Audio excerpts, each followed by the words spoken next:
आसान नाज़रीन कराम, मुल्क के हालात बदलते रहते हैं, अच्छी खबरें भी आती हैं, बुरी खबरें भी आती हैं। एक अच्छी खबर आई है कि फैटफ से पाकिस्तान को ग्रे लिस्ट से निकालने का इक़दाम गोया शुरू हो चुके हैं।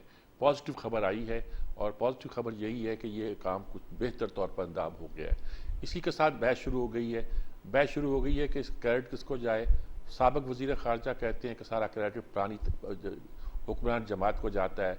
हमारी जो आज की वज़ीर ख़ारजा हैं, वज़ीर ममलकत ख़ारजा अना रब्बानी खान, उसने बड़ा एक बैलेंस बयान दिया। उन्होंने कहा क्रेडिट वेडिट की बात नहीं, रियासत की बेहतरी की बात है, हमने इस पर काम किया है।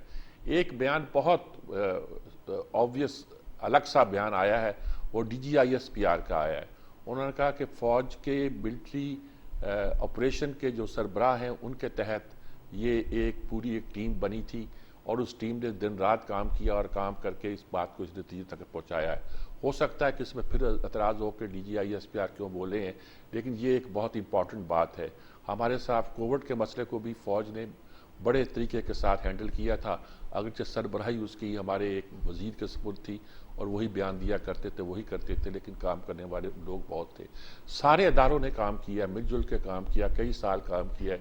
कई साल की खराबियाँ जो हमने पैदा की हैं, फिर उनको उन्होंने सॉर्ट आउट किया है, यहाँ पहुँचे हैं। पाकिस्तान की माशी सूरत हाल क्या इससे बेहतर हो जाएगी कि नहीं होगी? IMF का तहत हमें कुछ जो मिलने वाला मिल जाएगा कि नहीं मिलेगा? मिल जाएगा तो क्या मईशत ठीक होगी कि नहीं होगी? गुर्बत में फ़र्क आएगी कि नहीं आएगी? जहाँ हम खुश हो जाएंगे कि फैटफ से निकल गए हैं, ग्रेड लिस्ट से बाहर आ गए हैं, ये सारी सूरत हाल जो है इस पर हम गुफ्तगू करेंगे। हमारे साथ सबसे पहले जो मैं बात करना चाहता हूँ, हमारे अकील करीम डैडी साहब हैं। अकील करीम डैडी साहब का तारुफ कराने की ज़रूरत नहीं है। ये पाकिस्तान के नुमाया तरीन बिजनेसमैनों में से एक हैं और पाकिस्तान का स्टॉक एक्सचेंज जिन 1-1.5 लोगों के सहारे चलता है, ये उनमें से एक हैं। इन्होंने नेकी के काम भी बहुत करते हैं। ज़लज़ले के ज़माने में 2005 में इन्होंने इतना काम किया कि इनको 17 इसार दिया गया, फिर इनको 17 इम्तियाज़ से भी नवाजा गया। यकीनी तौर पर ये पाकिस्तान के इकनॉमिक विज़र्ड हैं, अंदरूनी मामलात को भी जानते हैं और अच्छी तरह समझते हैं और नेक कामों को भी करने का इनको पूरा मलका हासिल है। और इसके साथ जो मैं बात करना चाहता हूँ कि ये अल्लाह की राह में भी बहुत पाकिस्तान से मोहब्बत करने वाले लोगों में शामिल है। रेड साहब अस्सलाम वालेकुम। वालेकुम अस्सलाम। रेड साहब, फैटफ से हम निकल जाएंगे ग्रे लिस्ट से। बड़ा चर्चा है, पुरानों ने किया, अब्र वालों ने किया, फौज ने किया, फलां ने किया, ये ने किया, शायद सब ने मिलकर हमने कुछ काम किया है। कुछ ठीक किया, कुछ गलत किया, कुछ पे एतराज़ात हुए, कुछ पे हुआ। बहरहाल वो मरहला आ गया कि हम इसकी खुशी मनाते हैं। क्या खुशी मनाने का मौका है जी? इसका क्या फ़ायदा होगा हमें? देखें, फेटअप से निकलना हमारे लिए एक अच्छी खुशखबरी है और इस दुनिया के मुंह पे एक तमाचा है कि जो पाकिस्तान के हवाले से हमेशा प्रोपेगेंडा करते हैं और फेटअप ने ये साबित कर दिया कि पाकिस्तान को जितनी हमने डिमांड की थी वो सारी की सारी पूरी हो गई है। तो ये तो पाकिस्तान के लिए इससे अच्छी खुशखबरी और क्या हो सकती है। अब रहा बयान के किसने किया है, तो पाकिस्तान के लोगों ने किया है। चाहे वो फौज हो, चाहे वो इमरान खान की टीम हो, चाहे वो नवाज शरीफ की टीम हो, सबके एफर्ट्स हैं। हर आदमी ने ताउन किया है। FIA ने भी ताउन किया है, security exchange commission, state bank, ये सब लोगों का अपनी अपनी जगह रोल रहा है, आर्मी का अपनी जगह रोल रहा है और सब ने मिलजुल के इस मुल्क को जो मुश्किल तरीन काम थे उसको हल किए और हम उससे बाहर आए। और ये चीज इंडिकेट करती है कि पाकिस्तान दुनिया के उन मुल्कों में है जो अपनी गलती को ठीक करने की कैपेसिटी रखता है। हमारे लोगों ने इस दफा जो बयान दिए, मैं सेटिस्फाई हूँ। ISPR के बयान से भी, इमरान के बयान से भी और वजीर खारजा हिना रब्बानी खर, बिलावल भुट्टो, सबके बैलेंस बयान है। किसी ने किसी को ज्यादा क्रिटिसाइज नहीं किया है और जिसको क्रेडिट लेना ये तो अच्छी बात है, क्रेडिट भले लें। हम तो ये कहते हैं कि हर काम में आप मिलजुल के चले। पाकिस्तान की मुश्किलात को अब हमने दूर करना है और पिछले दिनों हमने ऑयल की प्राइस, डीजल की प्राइस, केरोसिन की प्राइस जो बढ़ते हुए देखी है, ये भी पाकिस्तान के लिए बुरा साइन नहीं है। ये पाकिस्तान के डेफिसिट में कमी लाने वाला स्टेप्स है। आने वाले दिनों में आपके बजट के ऊपर डेफिसिट का बोझ कम पड़ेगा। जब आपका रुपी स्ट्रांग होगा तो आपका मुल्क स्ट्रांग होगा। हमारे साथ होता ही है कि हम सब्सिडी देते, सब्सिडी देते हैं तो लोगों को एहसास नहीं होता महंगाई का। ठीक है। और जब एहसास नहीं होता तो वो चीज की डिमांड बढ़ती रहती है, कम नहीं होती। मेरा ये ख्याल है कि डिमांड थोड़ी बहुत डेफिनेट कम होगी, और ये डिमांड कम होना खुशसाइन बात होगी, क्योंकि हमारा इंपोर्ट बिल को हमको कम लाना है और लेके जाना है। और आजकल तो पाकिस्तान के लिए FATF के अलावा भी बहुत खुशखबरी है कि दुनिया की जो कमोडिटीज की प्राइस है वो बहुत नीचे आ गई है। आप पाम ऑयल की प्राइस उठाएं, कल आप देखें कि ब्रेंट की भी प्राइस काफी गिरी है, जो $127 हाई करके आज कल ये 112 पे क्लोज हुआ है। तो ये पाकिस्तान के लिए ये भी बहुत अच्छी खबर है, क्योंकि अब गवर्नमेंट को उसमें लेवी मिलना शुरू हो जाएगी, IMF कंफर्टेबल हो जाएगा। IMF कंफर्टेबल होगा तो आपको IMF का पैकेज मिल जाएगा, IMF के पैकेज के साथ आपको चाइना का भी पैकेज मिल जाएगा। और चाइना ने फर्दर भी कमिटमेंट दी है कि आगे भी पाकिस्तान को अगर $2-2.5 बिलियन की जरूरत पड़ी तो वो देंगे। और दूसरी खुशखबरी है, पिछले दिनों टी बिल ऑक्शन हुआ है और उसके रेट में भी कमी आई है। ये टी बिल का रेट कम होना ये पाकिस्तान के लिए शायद डबल खुशखबरी है, क्योंकि हमारा डेट सर्विसिंग में पैसा सबसे ज्यादा जा रहा है, जिसके ऊपर हम लोग कम बात करते हैं। तो हमारी डेट सर्विसिंग जितनी भी कम हो, ये हमारे मुल्क के इंटरेस्ट में है। और जिस तरीके से कमोडिटीज की प्राइस गिरी है, जैसे स्टील की प्राइस गिरी है, स्क्रैप की प्राइस गिरी है, कॉपर की प्राइस गिरी है, ये सारी चीजें पाकिस्तान के लिए अच्छा साइन है। तेल की प्राइस को गिरने की तवक्को है जी?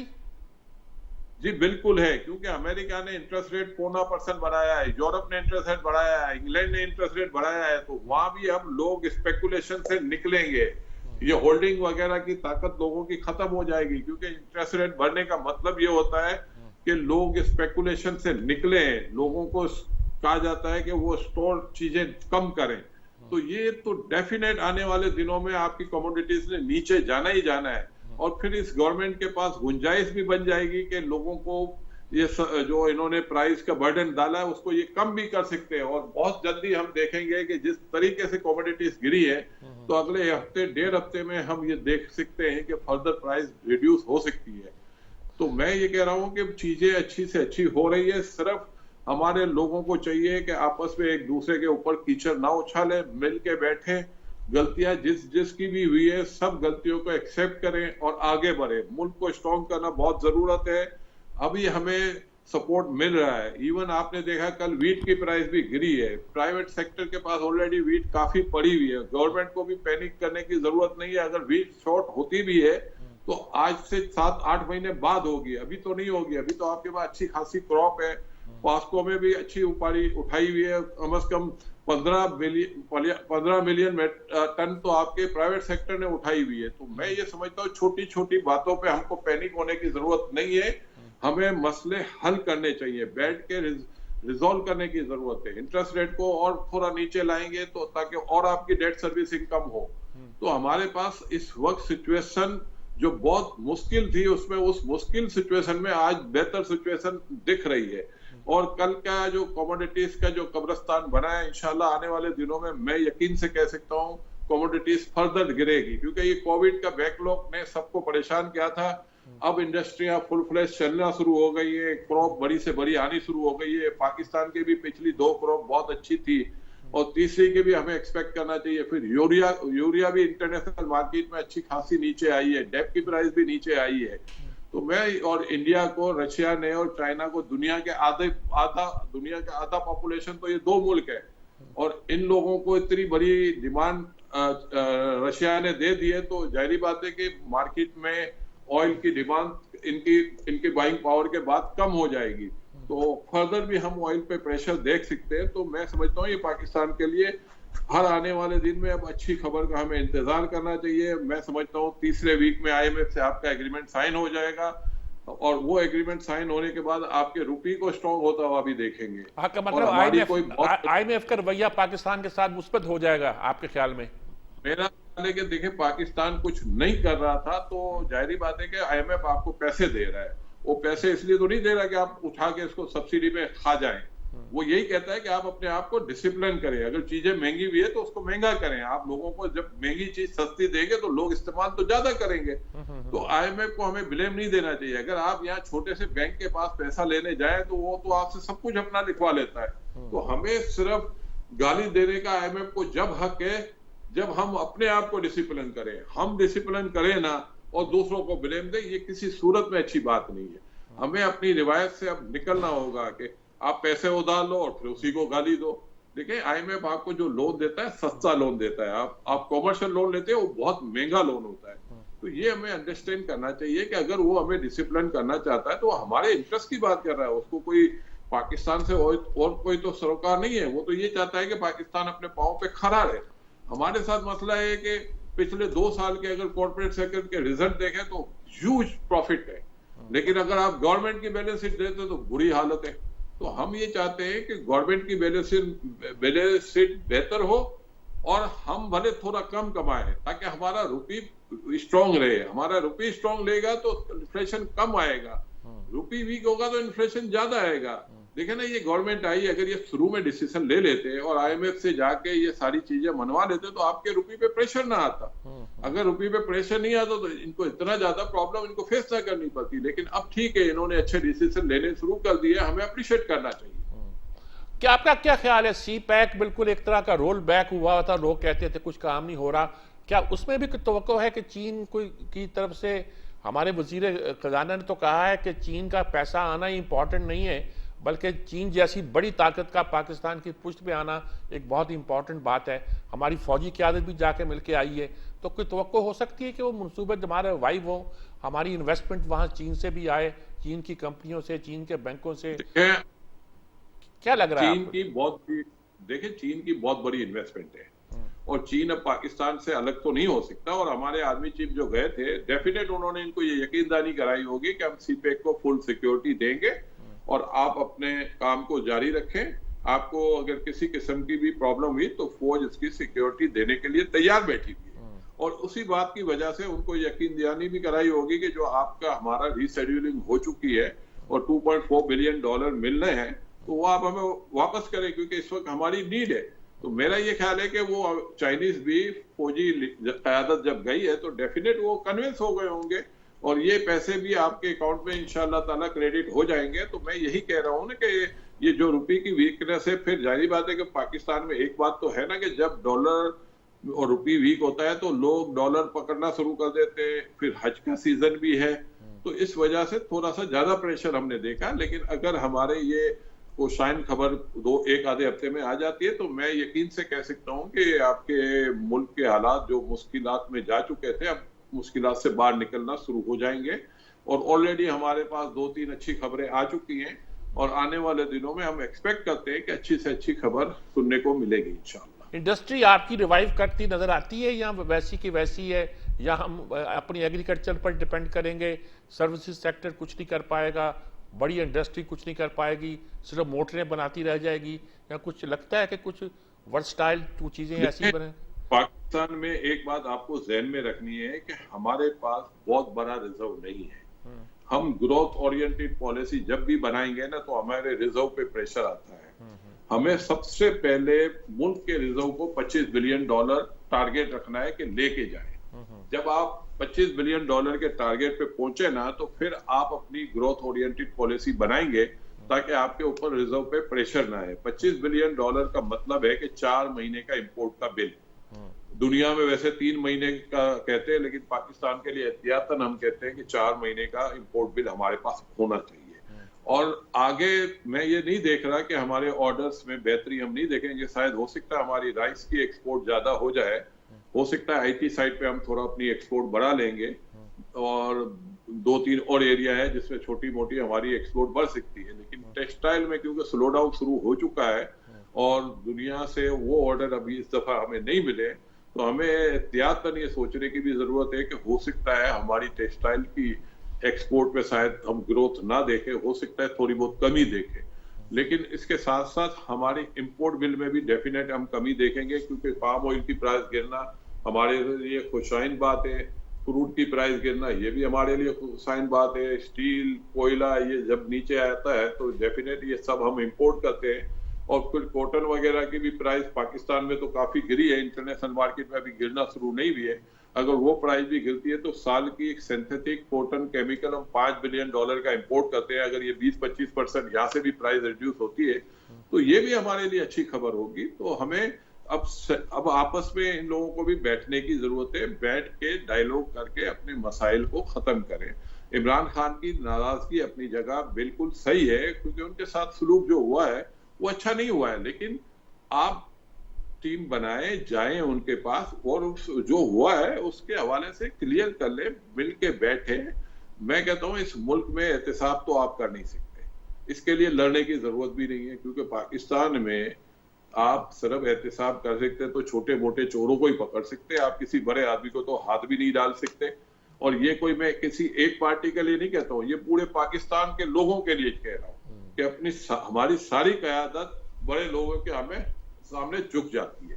तो कहने जब इंतकामी कार्रवाई करनी होती है तो फिर तो हम एक्टिव हो जाते हैं, अदरवाइज हम लोगों में इतनी हिम्मत नहीं है। गलत केस आज भी बन रहे हैं, पहले भी बनते रहे, और किसी इदारे को आप सजा दोगे नहीं तो वो इस तरह के काम जारी और सारी रहेंगे। पहले सजा दो उन लोगों को जिनको इदारों में आप बिठाते हैं, उनकी पकड़ होनी चाहिए कि अगर आपने जाली केस बनाया तो फिर उसके साथ ऐसा सलूक होना चाहिए कि लोगों को याद हो। लेकिन पाकिस्तान में तो ये होता है कि हर दूसरा आदमी जाली केस बना रहा होता है, उनको कोई पकड़ने वाला ही नहीं होता, हर एक के साथ इंतकामी कार्रवाई होती है। और अगर ये समझते हैं कि नहीं ये बात हम जो कह रहे हैं गलत है, तो मैं खुद हाजिर हो के बहुत सारे ऐसे केस इनको आइडेंटिफाई कर सकता हूँ। ठीक बात है, ठीक बात। लेकिन हम तवक्को करें कि पाकिस्तान की मैशत बेहतरी की तरफ बढ़ रही है। मैं आपको यकीन से कहता हूं कि अगर ये मैंने कहा ना कि इस गवर्नमेंट ने देर डिसीजन लिया लेकिन अच्छा डिसीजन लिया। अब ये अच्छे डिसीजन हमें बहुत जल्दी मुश्किलात से निकालेंगे, और मुश्किलात से निकालेंगे, और हमारा ये जो प्राइस जो इन्होंने बढ़ाई है ना, ये आने वाले दिनों में ये डेफिनेट इस पोजीशन में होंगे कि प्राइस कम कर सकेंगे, रुपी इनका स्ट्रॉन्ग हो जाएगा, रिजर्व आपका बढ़ना शुरू हो जाएगा, आपकी बिजनेस एक्टिविटीज में भी काफी बेहतरी आएगी।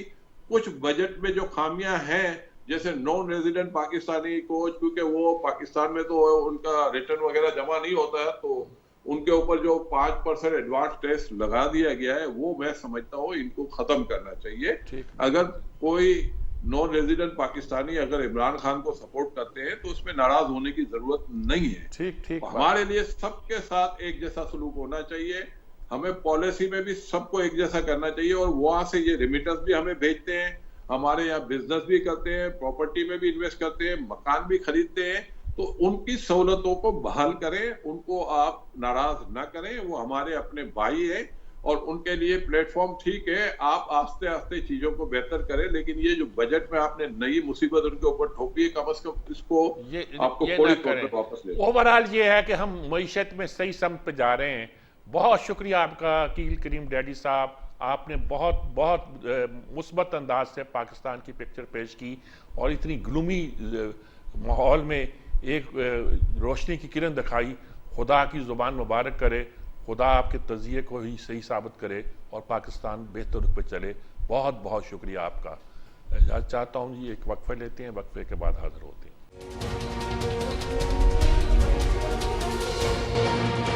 जी नाज़रीन किराम, हम गुफ्तगू जारी रखते हैं। फेटअप पे हमने बात की है, लेकिन कुछ छोटे मसाइल उस पर भी गुफ्तगू करते हैं। छोटे नहीं हैं, बड़े इंपॉर्टेंट है, मुल्क की बका के लिए बहुत ज़रूरी है, मुल्क की सलामती के लिए ज़रूरी है, मुल्क के इस्तेहकाम के लिए ज़रूरी है। एक तो ख़ास तौर पर पंजाब में मुस्लिम लीग के इलेक्शन हो रहे हैं, वहाँ कराची में इलेक्शन हुआ है जिस पे ख़ासे मामला पैदा हुए हैं। अब हमारे साथ मनी फ़ारूक साहब भी शामिल हो चुके हैं। मनी फ़ारूक साहब से के बारे में मैं सिर्फ इतना कह सकता हूँ कि पाकिस्तान के चंद संजीदा तरीन एंकर्स में से एक है, और मैं हमेशा कहा करता हूँ कि हमसे बाद जिस नस्ल ने अलम संभाला है उसने हमें बहुत पीछे छोड़ दिया है और बहुत अच्छा काम किया है। खुदा इनको सलामत रखे। अस्सलाम वालेकुम मनी फ़ारूक साहब, मैं आपसे शुरू करता हूँ जी। और आपसे शुरू करने की वजह यह है कि अभी मैंने अकील करीम डैडी साहब से बात की है और फैटफ के मसले पे बात की है। वो बहुत पूरा उम्मीद है कि पाकिस्तान में इंडस्ट्री भी बढ़ेगी, पाकिस्तान में इन्वेस्टमेंट भी आएगी, इंटरनेशनल मार्केट नीचे जा रही है। आपको क्या लग रहा है कि कुछ इस फैसले का कुछ सचमुच इतने असर पड़ने वाला है? और सचमुच आपकी इतना तो यही है कि इंटरनेशनल मार्केट नीचे जा रही है, पाम ऑयल नीचे आ गया है और बहुत चीज़ें नीचे आ रही हैं, इसलिए पाकिस्तान की इकॉनमी बहुत आगे बढ़ेगी और बेहतर चलेगी। क्या लगता है आपको जी? बहुत शुक्रिया जनाब वाला, आपकी ज़रा नवाजी है। गुजारिश है सर कि इस हवाले से मैं इतना अर्ज करूँगा कि जो बिजनेस फोरकास्ट है वो तो जाहिर बात है अकील करीम डेडी साहब मुझसे बेहतर फोरकास्ट उसकी दे सकते हैं, लेकिन मैं जो कम अज़ कम फैटफ के हवाले से पाकिस्तान का जो इम्प्रेशन बेहतर हुआ है उसकी बड़ी अहमियत है, और उसके अंदर बड़ा कलीदी किरदार जहाँ गुज़िश्ता हुकूमत का था, हमाद अजहर साहब का था, पाकिस्तान की फौज की जानिब से भी जो एक कोर सेल बना हुआ था, ये वो इकदाम थे जो पाकिस्तान ने करने थे, और इनका ताल्लुक किसी एक शख्सियत से नहीं था कि किसी की वजह से पाकिस्तान ग्रे लिस्ट के अंदर गया था और पाकिस्तान को ब्लैक लिस्ट के अंदर धकेलने की भारत ने पूरी कोशिश की। इशू ये है कि हमारा जो मुल्क के अंदर पहले एक दहशतगर्दी का नासूर रहा, काफी हद तक हमने उसे खदेड़ दिया, लेकिन जो टेरर फाइनेंसिंग और मनी लॉन्ड्रिंग से रिलेटेड कवानीन है उनकी एनफोर्समेंट का बड़ा मेजर इशू रहा है, अब भी है। और क्योंकि मुझे थोड़ा सा इसके हवाले से मैं समझता हूँ कि मैं थोड़ा सा नॉलेज मेरे पास इसलिए है कि मैंने फाइनेंशियल क्राइम्स का सब्जेक्ट पढ़ा है, तो जो मनी लॉन्ड्रिंग के हवाले से एक जो प्रॉब्लम रहा है, इनफैक्ट फैटफ के अंदर ये सवाल भी पूछा गया कि मनी लॉन्ड्रिंग की कन्विक्शन कितनी है पाकिस्तान के अंदर, तो वो ना होने के बराबर है, बल्कि मेरे ख्याल में एक भी इस वक्त इसके खातिर खा कन्विक्शन नहीं है, इसलिए कि वो एक वाइट कॉलर क्राइम को प्रूव करना और फिर उसके हवाले से सजा देना, कन्विक्ट करना बड़ा मुश्किल काम होता है। लेकिन कम से कम जब पाकिस्तान ने इन 27 के 27 जो रिक्वायरमेंट्स थी, प्रोटोकॉल थे, वो पूरे किए हैं, तो पाकिस्तान का इम्पैक्ट बड़ा बेहतर होगा ओवरऑल दुनिया के अंदर, कि यहाँ पर कोई ऐसा नहीं है। यहाँ पर भी अब यूके और अमेरिका की तर्ज पर आपने देखा होगा कि जो बैंक्स हैं वो भी बड़े अलर्ट होते हैं, कोई सस्पिशियस ट्रांजैक्शन हो उसके बारे में पूछताछ होती है, नहीं तो पाकिस्तान के अंदर ऐसा रिवाज नहीं था कि बैंक्स अलर्ट हो जाएं और वो खुद वजाहत तलब कर लें या FBR तलब कर लें, उस लिहाज से तो बेहतर है। लेकिन मैं ये जरूर कहूँगा कि पाकिस्तान की इकोनॉमी को स्टेबिलिटी चाहिए, सियासी स्टेबिलिटी चाहिए, और इस वक्त जो भी इकदाम लिए जा रहे हैं बेशक वो निहायत अनपॉपुलर इकदाम हैं, लेकिन ये वो इकदाम हैं, मैं बहसीयत काम पाकिस्तानी समझता हूँ कि वो मुल्क के लिए जरूरी है। ये जैसे मैं तो उसको बड़ी बेसिक सी इकोनॉमी से रिलेट करता हूँ, जो कि मेरे और आपकी भरती है सर, कि अगर हमारे पास इजाफी पैसे ही नहीं होंगे तो हम किसी को क्या उधार दे सकेंगे या किसी के साथ को क्या रियायत दे सकेंगे, हम अपना घर कैसे चला सकते हैं। तो उसी तरह मुल्क भी है एक बहुत बड़े स्केल के ऊपर, आप कैसे सब्सिडी दे सकते हैं, सब्सिडी और लोगों को रिलीफ का कैसे दे सकते हैं, खासतौर पर पेट्रोलियम प्रोडक्ट पे जब आपका अपना मुल्क का खजाना खाली है। लिहाजा एक टफ टाइम है, और कम से कम मेरी दानिश के अंदर तो अभी 4-5 महीने अगले मजीद बहुत टफ होंगे, क्योंकि आप समझते हैं कि फूड इन्फ्लेशन के ऊपर पेट्रोल की प्राइसेस का डायरेक्ट इम्पैक्ट आता है और फिर लोगों को तकलीफ भी होती है, लेकिन ये इस वक्त मुल्क के लिए जरूरी है, हमारे पास और कोई चारा नहीं है। अच्छा, मैं एक सवाल पूछना चाहता हूँ, अजीब सा सवाल है, हम बात तो करते हैं, क्रेडिट लेते हैं, हमारे वजीर खारजा जो सबक हैं उन्होंने कहा जी तहरीक इंसाफ का क्रेडिट है, हिना रब्बानी खान ने बहुत अच्छा बयान दिया, उसने कहा जी रियासत का मामला है, जिसने भी जो किया अच्छा किया है।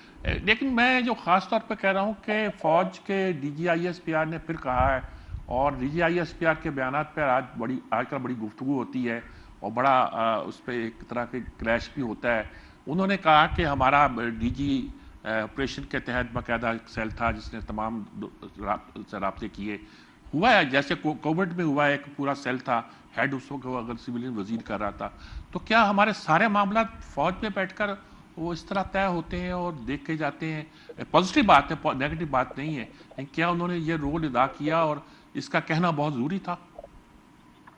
गुजारिश है सर कि आप तारीख मुझसे बहुत बेहतर समझते हैं और हमारे मुल्क का जो तर्ज रहा है उसको भी आप मुझसे बेहतर समझते हैं, लेकिन सर मेरा मुशाहिदा ये है, जितना भी मैं पढ़ सका हूँ या अपने सीनियर से समझ सका हूँ, कि जो मुल्क सिक्योरिटी स्टेट बन जाते हैं उनके अंदर जो सिक्योरिटी ऑपरेटर्स है उसकी अहमियत, उसकी ताकत वो हमेशा डोमिनेट करती है। फिर मुल्क के कितने भी कोई भी कलीदी फैसले लिए जाएं, पॉलिसी बनाई जाए, कोई ऐसा ही जैसे फैटफ का मामला था उस पर अगर कोई इनिशिएटिव लिया जाए, कुछ भी किया जाए, तो उसके अंदर जो सिक्योरिटी ऑपरेटर्स है, इन पर्टिकुलर अगर मैं कहूँ फौज का एलिमेंट डोमिनेट करे।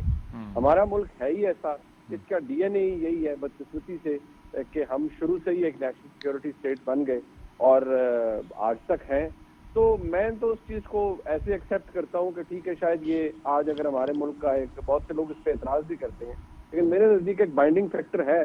उस बाइंडिंग फैक्टर के अंदर फौज की एक बहुत बड़ी अहमियत है। आज अगर पाकिस्तान मजबूत है तो उसके अंदर फौज की बहुत बहुत बड़ी से काम अहमियत है है। जो फौज करती है और हम सियासी बहसों में पड़ जाते हैं, लेकिन हमें जी हाँ, हमें मान लेना चाहिए कि वो काम करते हैं। मैं आपकी तरफ आता हूँ बिल्कुल। जी। मैं छोटी सी बात ये है कि आफ्ताब जहांगीर साहब कराची से मौजूद हैं। पहले तो मैं यही सवाल पूछता हूँ कि फैटफ को कैसे देखते हैं।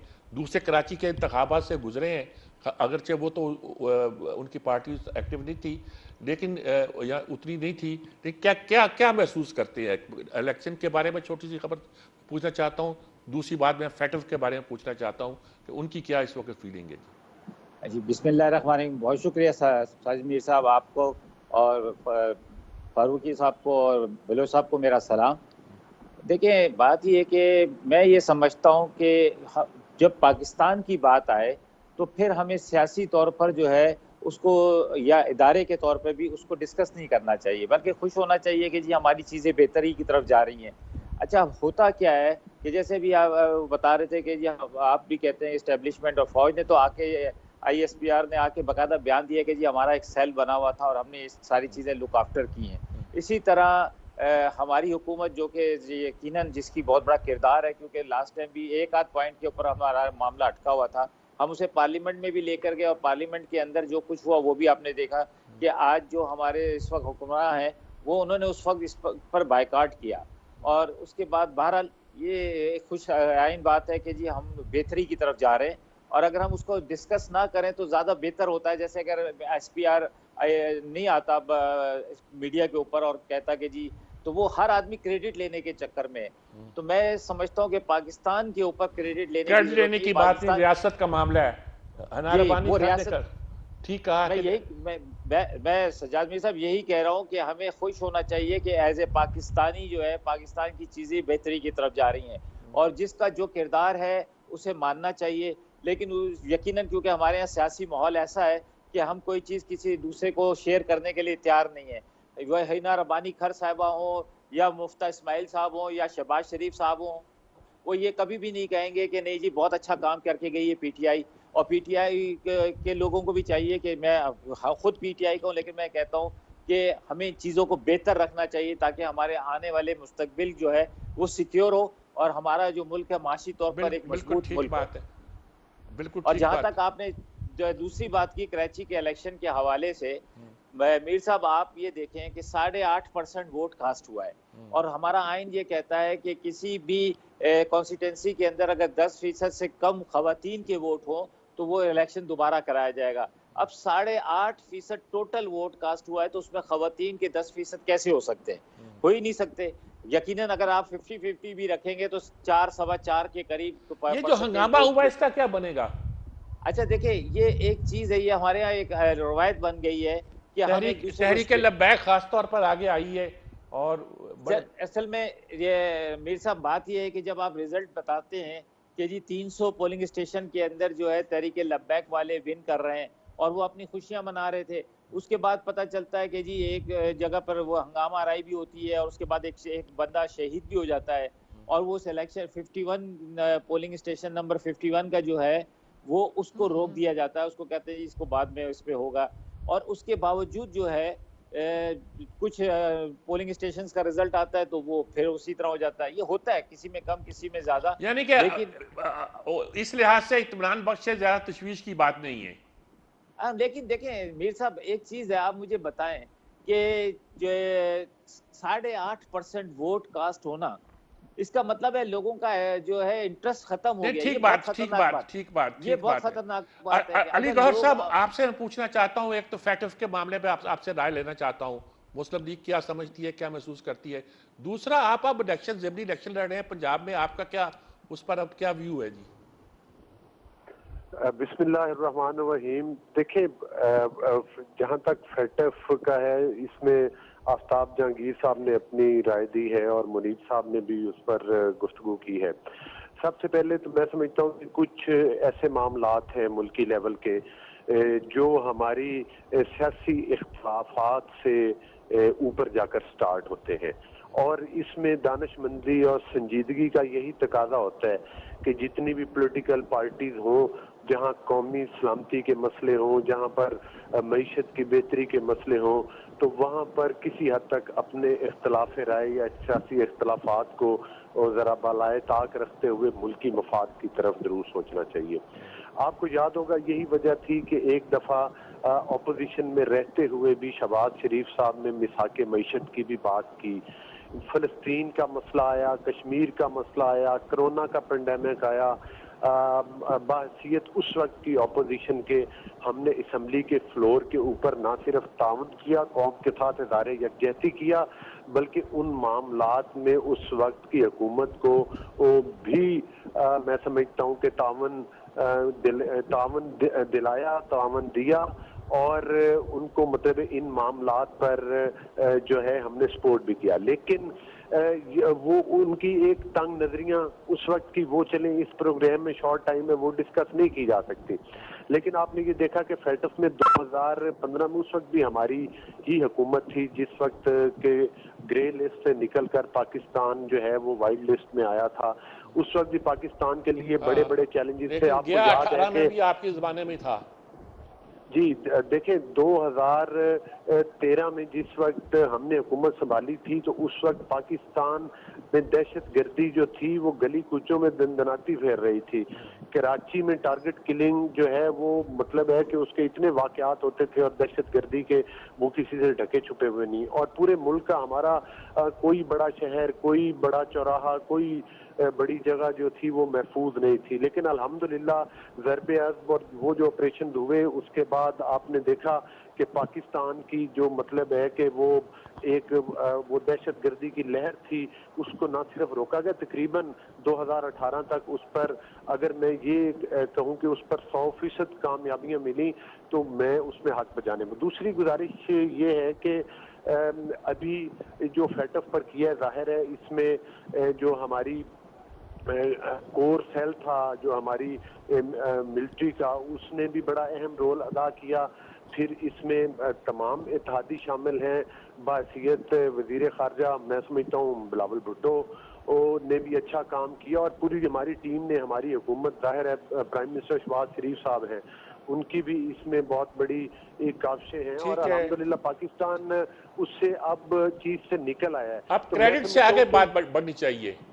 देखिए बात ये है कि ये एक मैं समझता हूँ कि जिस तरह के मायूसी के, अबतरी के, मईशत की मतलब है कि वो एक खास कैफियत है हमारे मुल्क में और लोगों में जो है वो मतलब है कि मुआशी तौर के ऊपर बहुत बड़े चैलेंजेस हैं। इसमें मैं समझता हूँ कि ये उन चैलेंजेस पर काबू पाने के लिए ये पहला कदम है, ये पहली सीढ़ी है जिस पर हमने मौजूद। अलीगढ़ साहब मैं आपसे मजीद बात करता हूँ, मुझे एक वक्फा लेना पड़ रहा है। वक्फे के बाद मैं आपको पंजाब के ज़मीनी इलेक्शन के बारे में पूछूंगा, दूसरी बातें पूछूंगा और मुनीर फारूक साहब से खासतौर पर इन छोटे मामला पर तबसरा चाहूँगा कि वो क्या समझते हैं पंजाब के इलेक्शन को और कराची के वाक़यात को जो इलेक्शन के सिलसिले में हुए हैं। और फिर फैटअप पे तो हम बात कर ही रहे हैं। एक वक्फा लेते हैं, वक्फे के बाद हाजिर होते हैं।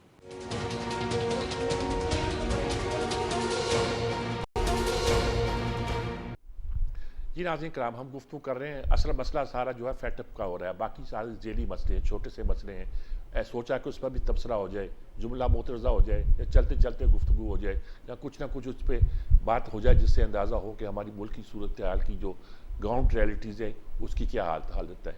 मुनीर फारूक साहब, बड़ा मसला तो फैटअप का ही है, वही मैं आपसे पूछना चाहता हूँ कि सब लोगों ने इसकी तरफ भी इशारा कर दिया कि फ़ौज ने जब ये बयान दिया कि हमारे पास एक था तो किसी को कोई एतराज़ तो नहीं होगा, कोई शक तो नहीं करेगा और इसकी ज़रूरत भी क्यों महसूस हुई, वो भी मैंने बात इशारतन कर दी।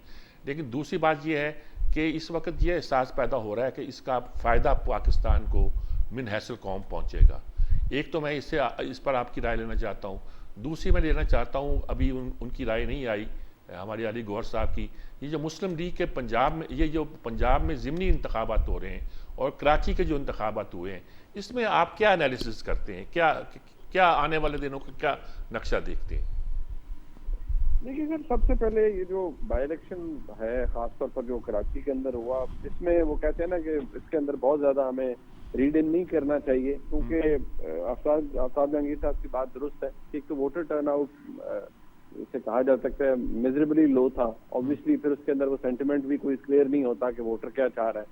और एक फैक्टर ठीक है, वो गर्मी का भी एक बहुत बड़ा फैक्टर होता है, लोग निकलते नहीं है, बाई इलेक्शन के अंदर मोटिवेशन नहीं होती। कम से कम कराची के उस बाई इलेक्शन के अंदर तो ये नजर आया। जहां तक पंजाब की बात है, ये मुस्लिम लीग नून के हवाले से बहुत इसकी अहमियत है, क्योंकि अगर वो इन सीटों को टर्न कर सकते हैं और अपने हक में ला सकते हैं तो ये जाहिर बात है वो इस वक्त एक जैसे भी है एक सेटिंग गवर्नमेंट है उनके लिए फायदेमंद होगा। वो एट ईज हो जाएंगे, आराम से जो इतना भी अरसा रहता है उनका वो हुकूमत कर सकेंगे। Pakistan Tehreek Insaf on the other hand अगर इन सीटों में से अगर सारी ना भी सही कुछ एक सिग्निफिकेंट लॉट जो है उसे रिटेन कर पाती है तो उससे ये जाहिर हो जाएगा कि इलेक्टोरली भी, इलेक्शन के हवाले से भी और वोटों के हवाले से भी पाकिस्तान तहरीक इंसाफ उतनी ही पॉपुलर है और इमरान खान साहब के साथ लोग मौजूद हैं, खड़े हैं। वो कि इमरान खान साहब के साथ एक बहुत बड़ी तादाद लोगों की मौजूद है और वो नजर भी आ रहा है। अब आप एहतजाज की कॉल उन्होंने दे दी है तो आपको चंद दिनों में वो भी नजर आ जाएगा कि इमरान खान साहब के साथ लोग खड़े होंगे। लेकिन डिपेंड करता है कि इन बाई इलेक्शन का रिजल्ट क्या होगा। सिटिंग गवर्नमेंट को एज होता है, यानी बात है लोगों को फंड की और बहुत सी नॉलेज दी जाती है, बहुत से मामला उनके हल किए जाते हैं और एज वी स्पीक हल हो रहे हैं। किसी के तकर्रुर तबादलों के मसाइल हैं, किसी और तरह के मसाइल हैं, आपको पता ही है जिस तरह खासतौर पर पंजाब के अंदर ये मामला होते हैं तो उनको बड़ा क्लियरली बेनिफिट किया जाएगा। जी ठीक। मैं आपकी तरफ आता हूं जी। अली गौहर साहब रह गए थे इस बात पे गुफ्तगू करते हुए कि पंजाब के इलेक्शन की क्या सूरत होगी। अली गौहर साहब आप क्या कहते हैं इस बात पे? आपकी बात रह गई थी, बीच में वक्फा आ गया था। देखिए पंजाब, इसमें तो कोई दूसरी राय नहीं है कि पाकिस्तान मुस्लिम लीग नून ही पंजाब की एक नुमाइंदा जमात है। और पंजाब में आपने देखा कि अगरचे 2018 से पहले ही धांधली की तैयारियां शुरू हो चुकी थी। मतलब है कि जिसको प्री पोल रिगिंग हम बोलते हैं कि हमारी लीडरशिप के खिलाफ मुकदमात बने, कैदोबंद की सोबतें बर्दाश्त करी, जेलों में कैद हुए। इसके बाद और हमने इस माहौल में, और जब लोगों को पकड़ पकड़ कर उनकी पार्टियां तब्दील करवा के क्या होगा पीटी मैं उसी तरफ आ रहा हूँ ना सर, कि उनको वफादारियां बदल के लोगों को पीटीआई ज्वाइन करवाया जा रहा था। इन तमाम हालात के बावजूद भी पाकिस्तान मुस्लिम लीग नून ही साबित हुई कि वो पंजाब की बड़ी जमात है। और पंजाब असम्बली में एज अ पॉलिटिकल पार्टी आज भी हमारे अराकीन जो हमारे टिकट्स पर जीते हुए हैं वो ज्यादा हैं। हाँ, पीटीआई के साथ फिर भी जब पीटीआई ना जीत सकी, धांधलियों के बावजूद, माजरत के साथ, आफ्ताब जहांगीर से मेरा बिल्कुल भाइयों वाला रिलेशन है लेकिन इख्तलाफ राय अपनी जगह पर है। तो ऐसे हालात में आपने देखा कि फिर आजाद अराकीन को पीटीआई में शामिल करवाया गया और वो जिस तरह से शामिल हुए, लेकिन चले वो एक अलग किस्सा है। आज भी हम समझते हैं कि जाहिर है कि लोगों ने अगर आज के मुआशी हालात अच्छे नहीं है, यकीनन कंपैरिजन किया जाता है, लेकिन किसी भी सियासी पार्टी का सिर्फ आप जलसों के हिसाब से आप उनके इलेक्शन का कंपैरिजन नहीं कर सकते। यहाँ पर मुझे कुछ मुनीब फारूक साहब की बात से मेरा इख्तलाफ है और उसकी मैं एक वाज़ेह मिसाल देता हूं कि अभी जब इमरान खान साहब उतरे हैं इक़्तिदार से, उसके बाद 3 तहसील नाज़म के इलेक्शन हुए हैं केपीके में और उन 3 इलेक्शन में से 2 सीटें नून लीग ने जीती और 1 सीट जो थी वो मौलाना साहब ने जीती। और ये डायरेक्ट इलेक्शन होता है, वोटर वोट डालता है, ये काउंसलर वाला वोट नहीं होता। फारूक साहब भी तो एक तज़किया ही पेश कर रहे हैं कि ये अगर आप जीत गए तो फायदा होगा आपको। हाँ, मैं इस बात से कि मुनीब साहब ने जो बात की थी कि इमरान खान साहब के साथ लोग खड़े, नून लीग जलसे करे, उनके भी जलसे यकीनी तौर पर बड़े हो जाएंगे। जाहिर है एक बयानिया बनाने की कोशिश की गई कि जी अमेरिका की साजिश है, तो वो अमेरिका के खिलाफ तो कोई भी बात करेगा। इमरान खान साहब अपना बयानिया बनाने में नाकाम रहे हैं। अमेरिका का तो ये है कि 9 दोस्त बैठे हो तो आप बात करें तो उनमें आपका तवक्को क्या है कि आप मुस्लिम लीग यहाँ विन कर जाएगी, अपनी रेपुटेशन को बचा लेगी? ये समझते हैं कि इन तमाम सीट्स के ऊपर इंशाअल्लाह ताला नून लीग के उम्मीदवारान कामयाब होंगे। अच्छा, आफ्ताब जहांगीर साहब, आप कराची के मामला पे गुफ्तगू कर रहे थे, आफ्ताब जहांगीर साहब को भी शामिल करते हैं, आप कराची के मामला पे गुफ्तगू कर रहे थे।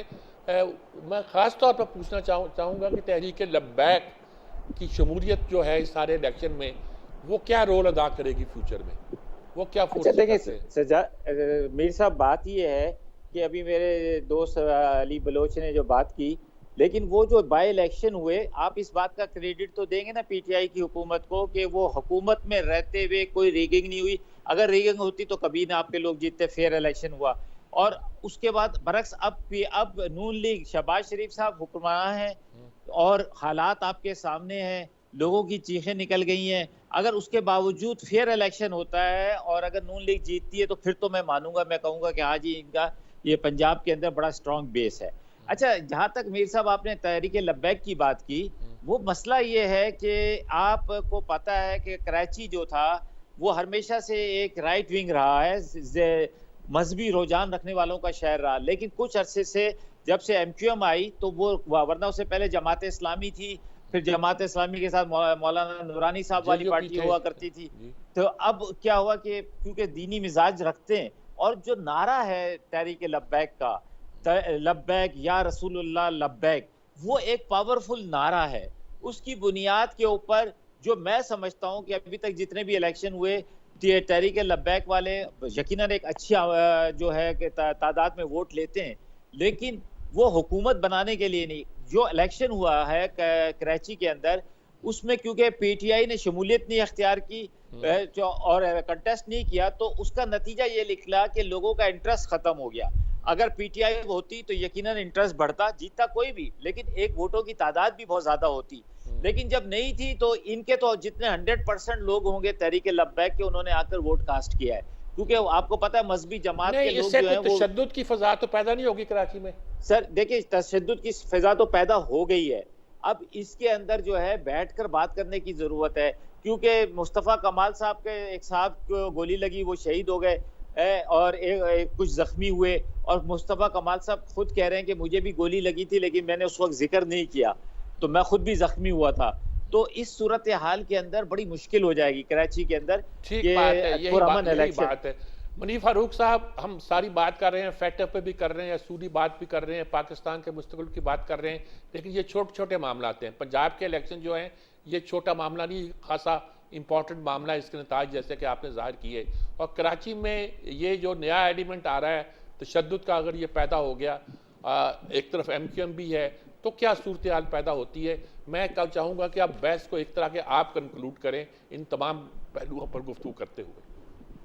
देखिए सर, जो जहाँ तक कराची का मामला है और वहाँ पर जो हुआ, ठीक है, हर कोई यही चाहेगा, लेकिन शायद ये इतना वो वोलेटाइल जगह है जहाँ पर एग्जैक्टली ये जो भी हल्का है, और वहाँ एक डोमिनेंट फैक्टर एमक्यूएम हकीकी का भी था, लेकिन मुत्तहिदा कौमी मूवमेंट ने अगर ये सीट महज चंद वोटों से, मतलब ट्रिपल फिगर में भी नहीं गए अगर वोट, तो ये सोचने का मकाम है। और तहरीक लब्बैक को आप आउटकास्ट नहीं कर सकते सियासी तौर पर। देखिए, वो कौमी धारे से निकली, आपने उन पर पाबंदियां लगाई, हम सब ने कहा कि जो उन्होंने तरीका इस्तेमाल किया वो दुरुस्त नहीं था। फिर आपको पता है जो नेगोशिएशन हुई, जिनका आज तक हमें नहीं पता कि वो किन उनके पैरामीटर्स क्या थे। बहरहाल अब वो एक सियासी जमात है, इलेक्शन लड़ रहे हैं, उनके पास उनका निशान है और उसके ऊपर वो इलेक्शन लड़ते हैं। अगर उन्होंने इतने वोट हासिल कर लिए हैं तो फिर सर मैं या आप या कोई भी और, हम कैसे उनको कह सकते हैं कि इनके पास मैंडेट नहीं है या ये इलेक्शन नहीं लड़ सकते या इन्हें नहीं लड़ना चाहिए। हाँ, कोई भी जमात अगर अपने साथ एक पुरतशद्दुद एलिमेंट रखती है और बहुत एहतराम के साथ अगर वो मजहब को ढाल के तौर पर इस्तेमाल करती है तो वो बहुत गलत है। जैसे मैं, आप, आफताब जहांगीर साहब, अली बलोच साहब, हम सब आशिक़े रसूल हैं। कोई भी मुसलमान है और तो वो कलमा गो भी है और वो आशिक़े रसूल भी है। एक जमात का दूसरी जमात के वर्करों के सामने जाके लब्बैक या रसूलुल्लाह का नारा लगाना, तो आप किसको कह रहे हैं? वो भी तो रसूलुल्लाह सल्लल्लाहु अलैहि वसल्लम की शदाई हैं। आप उनको बुरा कह रहे हैं और खुद को अच्छा साबित करने की कोशिश कर रहे हैं। ये भी एक बड़ा बदकिस्मत रुझान है। ये तमाम जमातों को सोचना पड़ेगा कि इस तरह का जो एलिमेंट है उसकी कोई जगह नहीं है, और अगर उन्होंने सियासत करनी है तो तहरीक लब्बैक के लोगों को भी ये समझना पड़ेगा कि अगर आप जरूर कीजिए, आप जरूर नारा लगाइए, लेकिन किसी को ये साबित ना करिए कि आप आशिक़े रसूल हैं और खुदा न खास्ता कोई दूसरा नहीं है। ऐसा नहीं। बिल्कुल ठीक बात है ये। अच्छा मीर साहब, एक मैं ऐड करना चाह रहा हूँ। ये देखिए, आपके इल्म में होगा कि अंजुमन सिपाही साहबा भी एक पार्टी थी, उसने कराची के अंदर भी सीटें जीती, कौमी असम्बली के अंदर भी उनका नुमाइंदा था। ठीक बात है। वही पंजाब, लेकिन क्या हुआ, वो उसकी यही जो थी कि उसके साथ लेबल हो गया था कि वो तशद्दुद पसंद जमात है। और वही वाली बात जो अभी फारूक साहब ने की है, मुनीब ने, कि किसी को आप कहें कि जी हम तुमसे ज़्यादा अफ़ज़लियत रखते हैं, हम तुमसे ज़्यादा मोहब्बत रखते हैं, आप कौन होते हैं जज करने उसका क्या वाले? नतीजा निकला? ये ठीक बात है। जी। मजहब की नाम पे जमात जो कराची में पहले थी, जमात इस्लामी JUP थी, वो मजहब की कोई वो तशरीह पेश नहीं करती थी जो एक जी तरह की हाँ। मजहबी तशरीह होती है, बल्कि वो एक सियासी तशरीह थी। बात बहुत लंबी हो जाएगी, लेकिन बहुत गुफ्तगू हुई। अकील करीम डैडी साहब ने आगाज़ किया था इस बहस का, जो हम बाकी सब लोगों के ने भी उसको जारी रखा। फैटफ के मसले पर पाकिस्तान के लिए एक रोशन मुस्तकबिल नज़र आता है, लेकिन पाकिस्तान में छोटे छोटे मसाइल हैं। यानी ये मसला जिसको हम पंजाब के इलेक्शन कहते हैं, बाई इलेक्शन कहते हैं, ये छोटे मसला नहीं है। जिसने पंजाब की आने वाली सियासत के इस्तेहकाम का लफ्ज़ इस्तेमाल करूँगा, ज़ाहिर करना है कि पाकिस्तान कितना मुस्तकबिल है। क्या वफाक के पास पंजाब उतनी ताकत के साथ मौजूद है जितनी ताकत के साथ वो चाहता है? वफाक के साथ पंजाब कहने का मतलब ये है क्या मुस्लिम लीग पंजाब भी मौजूद है और उसी तरह मौजूद है जिस तरह पहले कहा जाता था? दूसरी बात यह है कि कराची के इलेक्शन में जो नया एलिमेंट आया है, अब MKM तशद्दुद की राह पर गामजन नहीं है, लेकिन अगर नया कोई एलिमेंट मजहब कार्ड खेलते हुए कोई एक तशद्दुद की राह पे आता है तो उसका क्या किया जाएगा। लेकिन इस बात में कोई शक नहीं है कि तहरीक लब्बैक अब एक सियासी कुव्वत बनती जा रही है। इजाज़त चाहता हूँ। अल्लाह हाफ़िज़।